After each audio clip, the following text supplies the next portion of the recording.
ಈ movie starting scene ಅಲ್ಲಿ boy friend girl friend ನ ಕರ್ಕೊಂಡು ಒಂದ್ ದೊಡ್ಡ ಹೋಟ್ಲ್ಗೆ ಹೋಯ್ತಾನೆ. ಹುಡುಗಿಗೂ ಆ ಹೋಟ್ಲ್ ನೋಡಿದ ತಕ್ಷಣ ಅಷ್ಟೊಂದು ಖುಷಿ, ಯಪ್ಪ ಈ ಹೋಟ್ಲು ಓಪನ್ ಆಗೋಯ್ತಾ ಅಂತ. ಹೂ ಕಣೆ ಬಾ ಒಳಗಡೆ ಹೋಗೋಣ ಅಂತೇಳಿ ಸೀದಾ ಲಿಫ್ಟ್ ಅಲ್ಲಿ ಕರ್ಕೊಂಡು ಹೋಯ್ತಾನೆ. ಆ ಲಿಫ್ಟ್ ಹೋಯ್ತಾನೆ ಇದರಿ 15-20 ನಿಮಿಷ.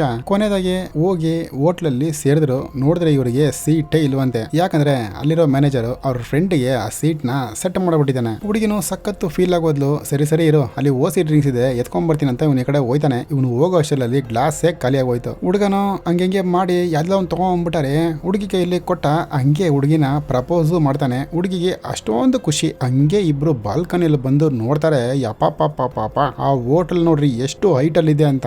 ಅದೇ ಖುಷಿಯಲ್ಲಿ ನಮ್ ಹೀರೋನು ಅವಳಿಗೊಂದು ರಿಂಗ್ ಆಗ್ದ. ಹುಡುಗಿಗೆ ಇನ್ನ ಖುಷಿ. ಪಕ್ಕದಲ್ಲಿ ಒಬ್ಬ ಹುಡುಗ ₹1 ಕಾಯಿನ್ ಇದ್ದಂಗೆ ಐತಾರೆ. ಅದನ್ನೆತ್ತಿ ಹಂಗೆ ಕೆಳಗಡೆ ಬಿಸಾಕ್ತಾನೆ ಆ ಬಿಲ್ಡಿಂಗ್ ಮೇಲಿಂದ. ಅದು ಸೀದಾ ಕೆಳಗಡೆ ಹೋಗಲ್ಲ ಅದು, ಯಾಕಂದ್ರೆ ಗಾಳಿ ಇದೆಯಲ್ಲ. ಹಂಗೆ ಸೀದಾ AC ವೆಂಟಿಲೇಟರ್ ಅಲ್ಲಿ ತಿರ್ಗಾ ಆ ಬಿಲ್ಡಿಂಗ್